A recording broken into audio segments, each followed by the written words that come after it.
In the previous episode, Lu Sheng felt a sudden sense of danger, knowing someone close to him was in trouble. Just as he was about to rush out and investigate, a group of greedy fools blocked his path, threatening to rob and kill him. Obviously, our boy wasn't going to let that slide. As the story continues, one of the men feels an ominous presence creeping closer, the air thick with danger. He instinctively took a few steps back, but still, he puffed out his chest and sneered at Lu Sheng.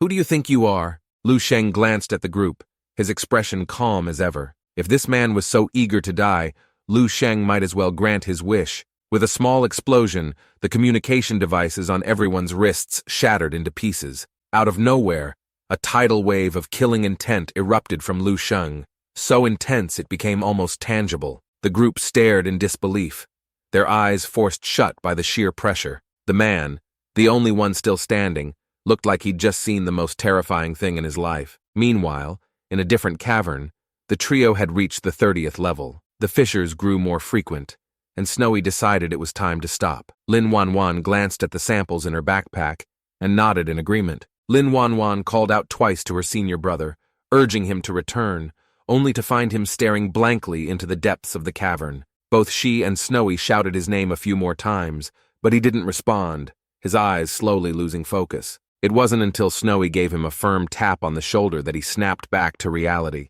He looked confused for a moment, but quickly composed himself, apologizing and claiming he was just lost in thought. He then asked what they had said. Snowy repeated herself, mentioning that it was getting too dangerous and they should head back. But Dong Shengyi wasn't convinced. Still a bit annoyed, he scoffed, asking her where the so-called cavern uprising she mentioned was. Snowy tried to explain, saying she had just checked, but Shengyi cut her off with a dismissive wave, telling Snowy that her job is just to scout the way and leave the beast to him. His tone then grew more impatient. "Who do you think you are, trying to gauge the limits of my strength with your measly 6th-level martial arts vision?" He believed that even if things went south, he could handle getting them out safely. As he finished speaking, the surrounding black mist seemed to thicken, swirling ominously around him. Snowy shot him a look, but didn't say anything more. Lin Wanwan took a couple of steps forward, clearly upset, and confronted Dong Shengyi, telling him that was way out of line. Sister Snowy is just worried they might get into trouble. Dong Shengyi let out a cold chuckle. If she was really that worried,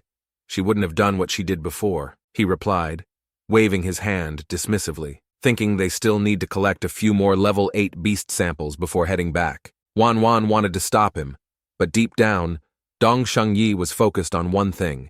He could sense the opportunity to break through to Martial Saint was just ahead. Suddenly, he spun around and grabbed Wanwan's arms tightly, his eyes turning red as he stared at her. "We absolutely cannot fail! We must not fail!" he shouted. Wanwan was clearly shaken, too stunned even to register the pain in her arms. She had never seen her senior brother like this before. As she watched him march off into the distance, she turned back to Snowy, trying to soothe her, telling her to not be mad. She believed that Dong Shengyi probably didn't mean it. There might be some misunderstanding between the two. Snowy shook her head. She wasn't mad. At the end of the day, they are siblings. This kind of stuff doesn't bother her. Sometime later, as she watched Dong Shengyi further and further away from them, she asked if Wanwan noticed something strange about him. Wanwan blinked in surprise. Snowy used her psychic abilities to measure the distance between them. "When we first entered the cavern, he never strayed more than 5 meters from us, but now, here on the 34th level, where it's much more dangerous, he's moving farther and farther away. It's almost like he wants to reach the deepest part of the cavern by himself." Meanwhile, back with Lu Sheng, the man realized something was terribly wrong. His body was no longer under his control. His right hand tightened around his throat, and no matter how hard he tried to pry it off, it wouldn't budge. Lu Sheng, with just one hand and his immense psychic power, was the one making this happen. As Lu Sheng's hand pressed downward, there was a resounding crash, and the man's body was slammed hard into the ground, leaving behind a bottomless pit. The others stared in shock.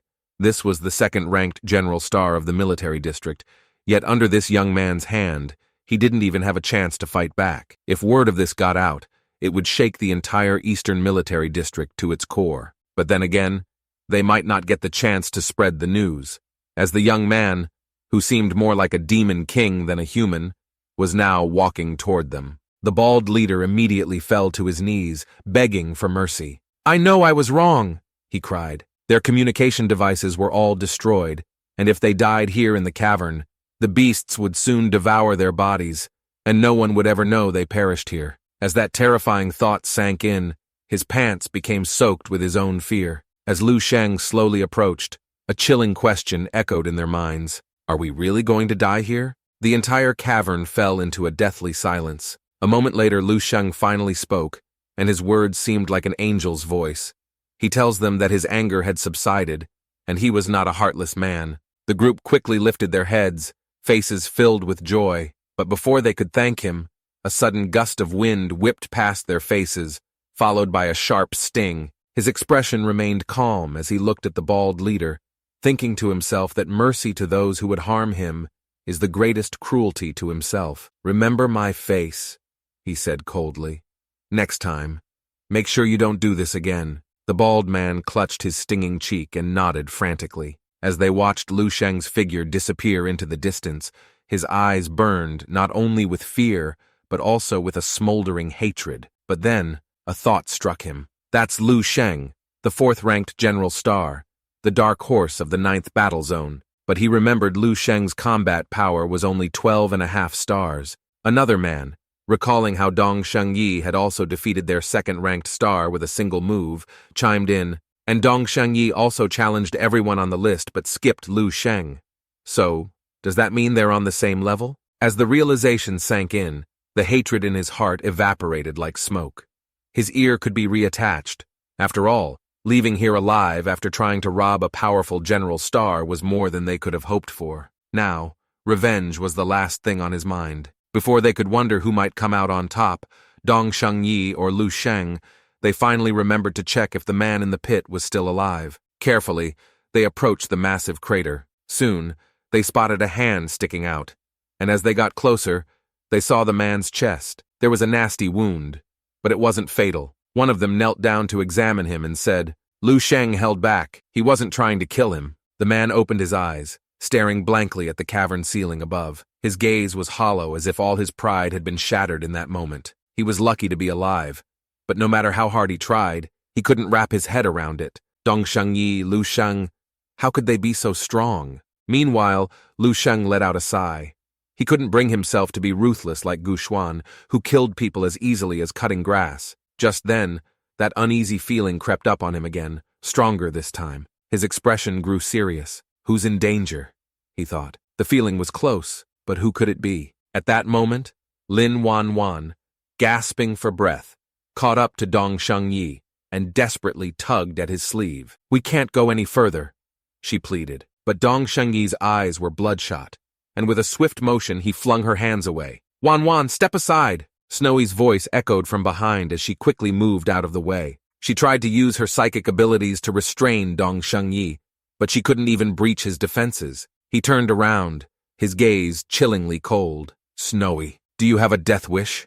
He snarled. But Snowy met his eyes without fear, telling him it was too dangerous to go any further. Besides, she added, Wanwan's already finished collecting her samples. Lin Wanwan nodded frantically, adding that she really wanted to leave too.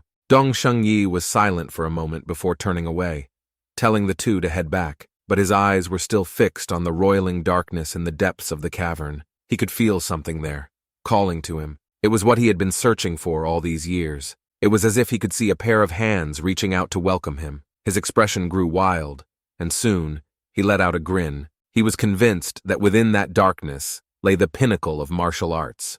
Snowy shouted after him, Stop fooling yourself. If there were a pinnacle of martial arts, it wouldn't be at the bottom of a cavern. You're being deceived. But Dong Shengyi didn't stop. It's there. It has to be, he muttered, pushing forward. Snowy had sensed something was off ever since they entered the deeper layers of the cavern, a strange energy that seemed to toy with their emotions. She realized now that even though she had been influenced before, Shengyi was clearly under a much darker spell. Wanwan, worried, asked, What do they do now?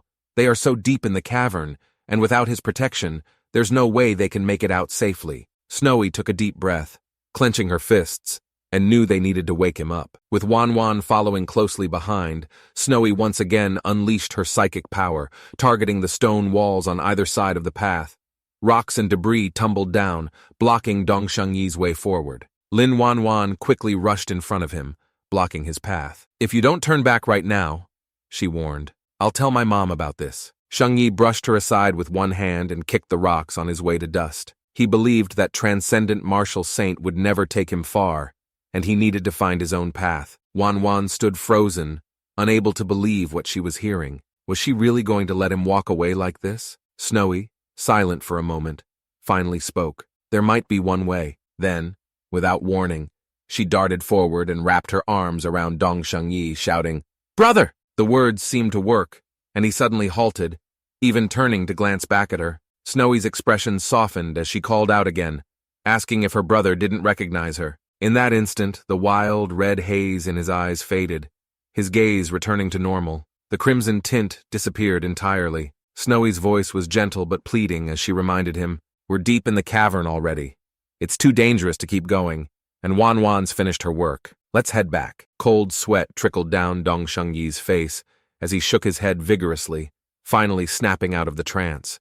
He began to recall everything he'd done just moments before, and disbelief washed over him. Did I really do all that?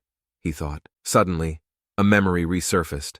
Someone or something had been calling him, luring him deeper into the cavern, promising something he desperately craved. As he spoke, his expression shifted again, growing distant, his eyes glazing over. The next second, Snowy was suddenly blasted away by the force of his aura, as if she had been hit by a tidal wave. Before anyone could react, a massive maw burst from the ground, its jaws wide open, and in an instant, it swallowed Snowy whole. With a swift whoosh, it vanished back into the ground.